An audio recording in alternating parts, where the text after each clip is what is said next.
Where you want to be spending the energy is in those individual location pages.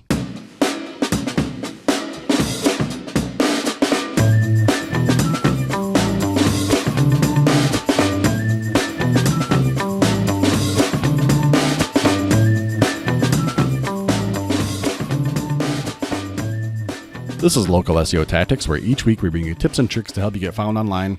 This week, we're going to be talking about multi-location businesses. If you're not a multi-location business, if you're just a single location, still pay attention. Don't shut this off now. I promise there's going to be some stuff in here that's going to apply to you as well. And if you are a multi-location business, we're going to get into some stuff that's really going to help you get better search rankings and get more exposure for each of your locations. So take some notes. Hopefully we have some action items here for you guys. Check it out. Hey everyone, Jesse here. I want to talk to you real quick about our free instant SEO audit on our website, intrix.com. Go in the top right corner. There's a big yellow button. It's kind of big. There's a yellow button. It's on the main menu. There's a yellow button. It says Instant SEO Audit. Take advantage of that. It's completely free. It takes about 15 seconds. You plug in your web page. You plug in the term you want to optimize your page for. And you can optimize for more than one term on a page. Wouldn't go crazy. More than 2 or 3 or variations. But just check it out. Plug your page in, plug your term in, hit the button. It's going to run it. It takes about 15 seconds, and it's going to give you a report card of the good, the bad, and the ugly on that page. And I should back up and say, you know what? Do this on variations. We never really talked about this before, but that is kind of an interesting point. If you have kind of slight variations or long tail versions of the same keyword, maybe see how well you're optimizing the page for those slight variances, because you're not going to have 87 pages on 87 variations of that same keyword, right? You got to really have a primary page for that. So that's a pretty interesting use, just kind of thinking about it on the fly here. Use it as many times as you want. It's free every single time. It's going to show you that on page and then send you a PDF via email to take it with you, show your boss, show your marketing manager, whoever later, and super useful. So check it out and click the big yellow button, Instant SEO Audit, and take advantage today. Welcome back to Local SEO Tactics. Jesse Dolan here with Bob Brennan. This week, we're going to be talking about multi-location businesses. So some of this may not apply to you if you're not a multi-location business. However, there are some tips we're going to talk about in here that you can probably tease out and still apply to your business. We're going to be talking about how to make good pages that convert and some things like that. So even if you're not a multi-location business, I would still give this a listen and check it out. What is going to be maybe 15 minutes long, 20 minutes long. It's not going to be the biggest waste of time you ever had. You're going to get something out of it here. So stay tuned. For the rest of you, if you do have a multi-location business, we're going to go through some things on how to set up your pages and your website to rank and dominate for each location on your single website. Some businesses have multiple web pages. Some businesses have multiple websites for each business. We're going to be talking about having multiple pages on your one website. That's important for local SEO nowadays. You kind of have that main site with that main authority and that main rank instead of kind of spreading that out over multiple websites. And this helps you really develop that rank and get that link juice back from Google on that. So one of the main things for local SEO, we always talk about it, is having your Google My Business listing and Bing places as well here. This is all going to apply to Bing too. Yep. But for the rest of this episode, we're just going to say GMB, but do it on both. So first and foremost, as always, make sure you got a GMB. Get one of these set up for each location. You can have multiple locations in your GMB account. If you're doing things white hat, you're not trying to really game the system, there's no reason to split this up into multiple accounts. Some places, if you go online, they'll say split these up and kind of manage them independently.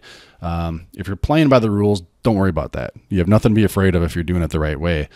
You can manage, I think it's up to 100 locations, if not more, in a single Google My Business account. So you can add them all in there. You have to verify each one the same way. They have to have a physical address. They send you out the postcard with the verification number. You got to enter that in, prove you're a legitimate business. From there, you can treat them all independently. You can set up different hours, different phone numbers, website links, posts, all the GMB features that are in there. In the show notes, we'll link to some of our previous episodes on how to optimize and set up your GMB pages. So we're not going to dive too deep into how to do all that. But we do want to stress that you got to start there.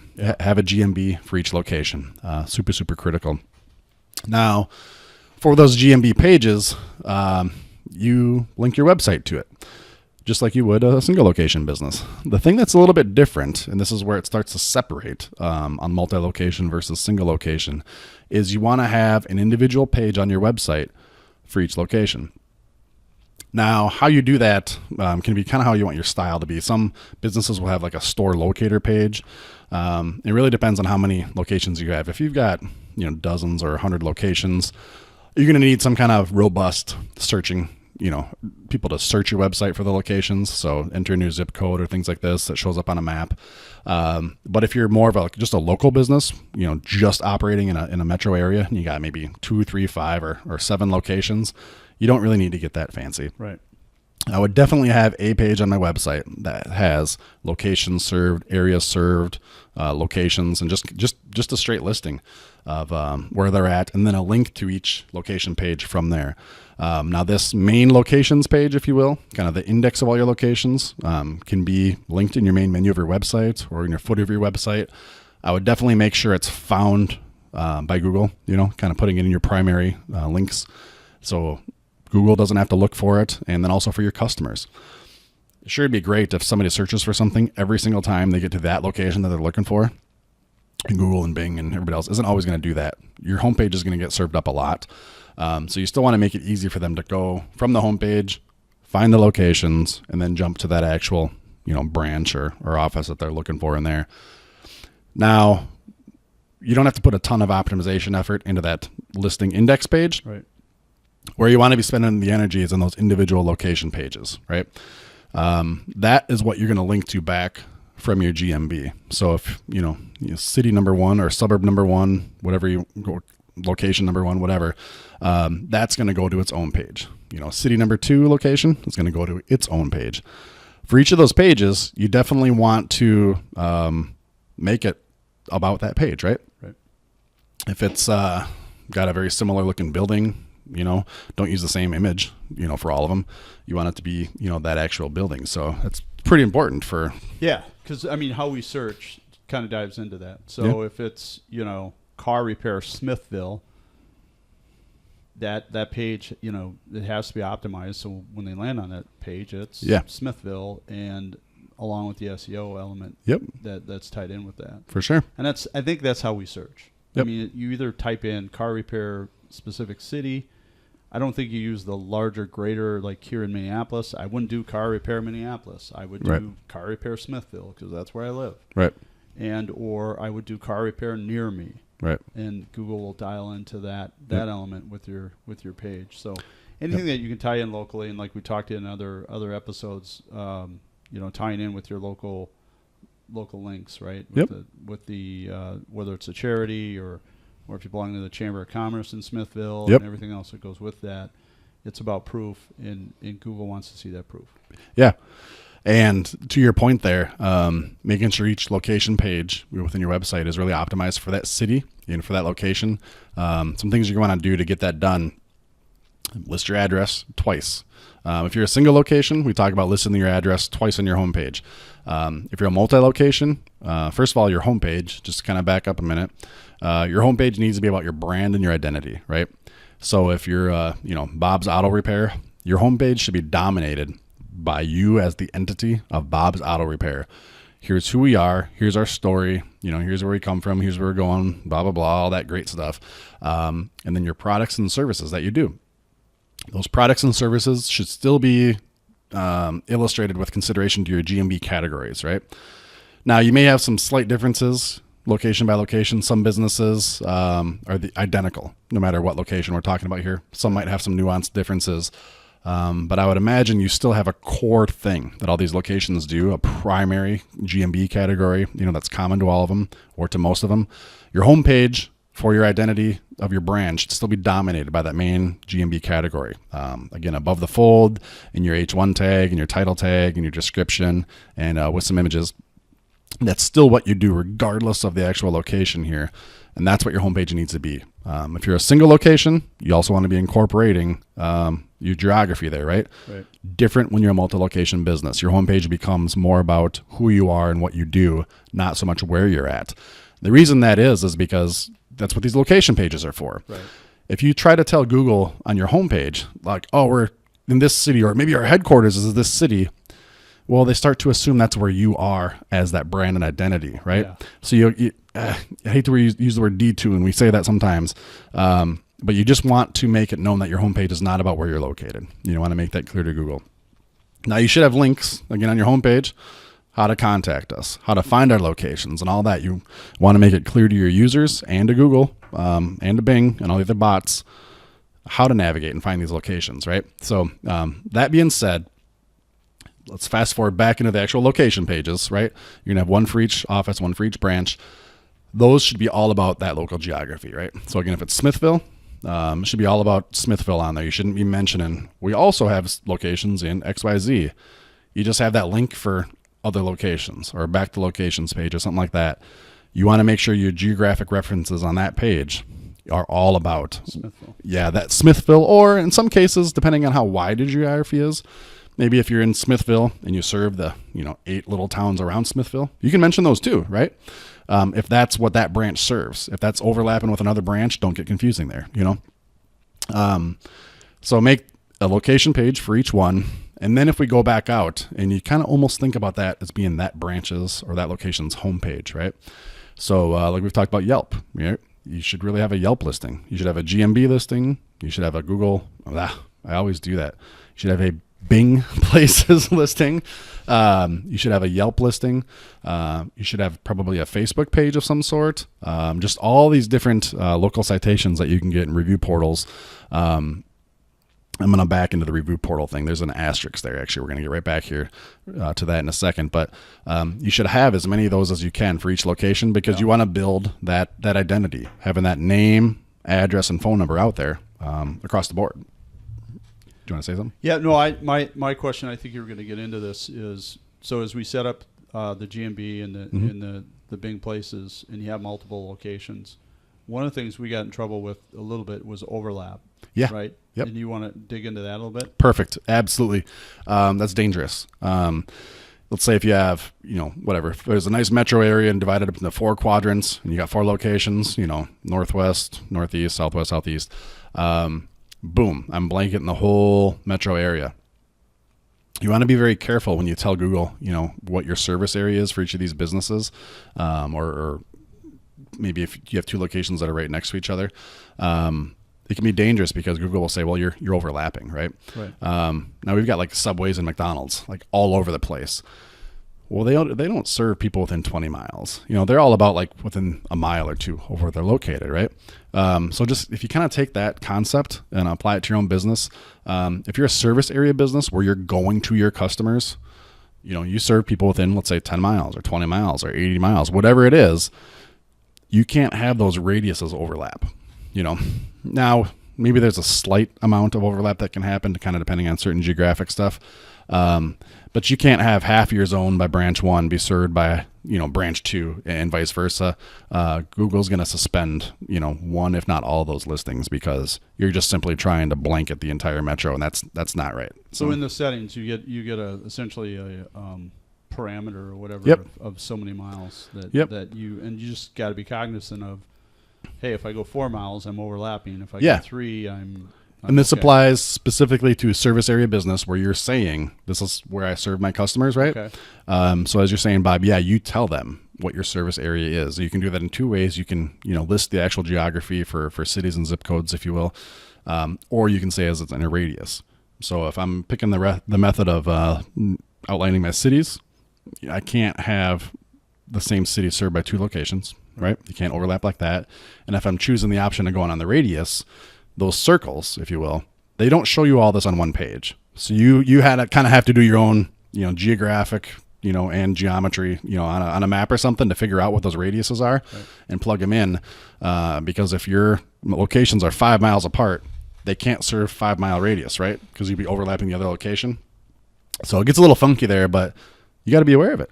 So to be clear, so if we're talking about a storefront, they're still going to ask you the service area? Not if you're a storefront. Storefront's a little different, right? So yeah, when you're setting up your GMBs, you can be a storefront only, right, meaning that people only come to you. You can be a storefront with a service area, meaning people come to you and you go to them. Or you can be just a service area, meaning nobody ever comes to you, you always go to them. In any of those options where you're having the service area, that's where you're setting these parameters. If you're only a storefront and people always only come to you, then you don't pick this. You don't worry about it. And it's not an issue. Okay. However, with that, just be advised that depending on if one location is much more dominant than the other, if these locations are a mile apart or 2 miles apart, the results might get a little funky sometimes. Yeah. Back to the McDonald's and Subway, just everybody out there, you can check this out by yourself by, whatever the most popular fast food chain in your area is. Just do a search for them, and you're going to see sometimes maybe your city where you're in will pop up number one, but then there might be one that's a little further and one that's in between. The one that's a little further, because it's more popular, might be your second result, and that one that's closer as maybe your option two is actually pushed on the list. So, but most businesses that we're talking about here for all of us, we're not going to have that many locations and not need to worry about it. So. But that's definitely, if you are a service area business, that's something that can really get you in trouble. And it's something that's super easy to miss because you just don't really think about that. You say, oh, of course, this location would go 5 miles. Well, but your other location is, and that's all that they care about is that overlap, not how far you actually would go and where you would serve. So check that out. That can be dangerous. Some other things that you're going to want to do kind of in that non-website related deal. And I'll bounce back to the website here in a second, but it's Facebook, right? Brands can go 2 ways. One, you can have like one Facebook page for all of your for all of your locations, just as like a corporate Facebook page, if you will, or like a headquarters Facebook page. And some people choose to do that purely for administration and management. And that's cool. That can work really good. But if you can have multiple Facebook pages for your locations, that's really good too. Facebook has Facebook locations, actually, clever name, where it kind of acts like a parent-child relationship. So you can set up multiple Facebook pages. Oh, really? Yep, and then kind of bring them under one umbrella. And that's useful if you really are getting local with those locations.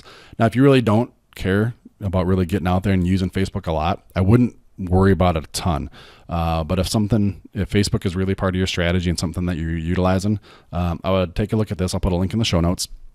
For the SEO aspect of this, that's good because you're getting those citations out there, right? You're having a Facebook page with your location on it for each location here, as opposed to just one, that doesn't have that information. So you're getting that citation, you're getting those social signals to Google about your Facebook page. Same is going to be true for Yelp, for Pinterest, everything else. They're not all going to have this like one-to-many or parent-child type of a setup. Facebook does, which is super helpful. So on those, it's a decision on yours is how are you going to handle the marketing and the administration side. If you can, muster the resources, and I don't mean this to be overwhelming by any means, it's not. But if you can handle multiple locations, do it because you're going to get those citations. All locations, the more times you can have your name, address, and phone number out there on these websites, the more each location itself is kind of going to get that juice.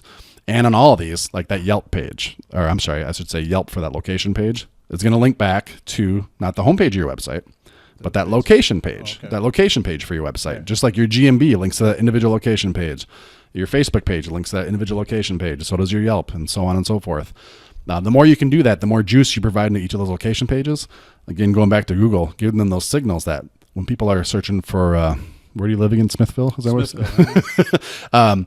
That's how that Smithville location gets to be more popular. Is now all of these other, citations are pointing back saying Smithville, Smithville, Smithville. So a little bit more work to kind of manage that many profiles and have those logins. But it's worth it at the end of the day to pump up each of these locations. So definitely a little different than if you have a single location. That's a lot easier for single location businesses to manage all of this. But if you're multi-location, you've probably got some kind of infrastructure already, right? Like some kind of corporate backbone or HQ. Yep. Put this on them to kind of administrate it as a brand as a whole, because you're going to want similar, verbiage and similar themes and similar look and styles. Even though they're multiple locations, they got to be connected. Yeah, it's still part of the main brand. Yeah. So I definitely kind of put that shell over it just from the agency standpoint here, how to control it all. Definitely have a tie that binds everything. But don't be afraid of getting deep into multi-locations in all these different areas, because that's only going to help you if you're trying to get ranked in Google, which is kind of what we're talking about here, right? So take advantage of that. Really, that's about it. Everything else that we could really dive into is pretty much the same for single location, but just doing it for each location as well. The main thing here is making sure your website is set up like with that proper location page architecture, and then just using those individual links as your effective homepage for each location, and use them across the board everywhere. Hopefully if you're doing it right and you're thinking about this ahead of time, you can set up your links and your URLs. You know, if it's bobsauto.com/Smithville, that it's not some huge link, because you can use this as your website for that location. It can be in your email signatures for your business. It can be on your business cards. You know what I mean? You don't have to have some weird, bobsauto.com/location/mn/Smithville. That's just ugly. And if your architecture is set up like that, we should take a quick side note here. There are URL shorteners. If you're using WordPress, a very popular one actually is called Pretty Links. I'll put a link to this in the show notes for everybody. It's free. They have a pro version too. But let's say you had that big old ugly URL for Bob's Auto. That can be the actual location, page. That's completely fine. And you would submit that location page to Google. And that's fine. That's what it is. But talking from a usability standpoint for users to remember it, and what you want to use in your marketing when people aren't clicking on it, when they're trying to remember it or copy it down and write it down, you would use something like this Pretty Links to say, what I want to show people is bobsauto.com/Smithville. And they would actually type that in and it would redirect them to that big old ugly URL. So, pretty handy if that makes sense to you guys. If not, let me know. We can help you out and get that set up and making sense of it. So that's about it. Do you have anything else to add, Bob? No, that's it. That's okay. Great. So hopefully that helps you guys out. If you like what we're doing, if you want to hear more about any of these particular topics, go to intrix.com/show. There you can find, well, first of all of our episodes, the full archive of all of our shows on there. But also that's where we take feedback for, did we say something right here? Did we say something wrong? Do you have an idea, a question for us, whatever it is? Check that out, intrix.com/show. We'd love to hear from you. And let's also jump into here our 5-star review of the week. We've got a great 5-star review from Phil, and hopefully, Phil, I'm saying this right, Lichenberger. That looks right. I think that's right. Great 5-star review. Phil says, SEO is one of those things that I know about but don't really understand. And know about, he has air quotes here I'm doing. SEO is one of those things I know about but don't totally understand yet. This podcast format is very easy to listen to and understand. And with each episode, I'm learning more and more about this topic that I always found tricky to understand. I would recommend to anyone trying to make heads or tails of SEO to give this podcast a shot. You can thank me later. Smiley face. That's what we love to hear. Yeah. You know what I mean? Yeah, that's great. So thanks, Phil, for the awesome 5-star review. Everybody else, we'd love to hear from you as well. If you've been paying attention to the show for a while, we try to read one every week. As long as you guys keep sending them in, we're going to keep reading them. Go to intrix.com/iTunes. It's going to get you to iTunes where you leave a review. Even if you don't want to put some words to it, if you just want to give us a star rating, that helps us out too. Gives us more exposure in iTunes, which is the biggest platform that we get listeners on. And again, if nothing else, it lets us know we're doing a good job. So if you just want to give us a virtual pat on the back or virtual high five, we'd love to have it. So intrix.com/iTunes is where you can do that. And that's about it for this week, Bob, unless you got anything else? No, just dig in. I know it can be intimidating and a little bit overwhelming, but just go out there, make a mess. Yep. But, follow our guidance, and you're going to do just fine. Right on. All right, guys, that does it for this week. Have a good week.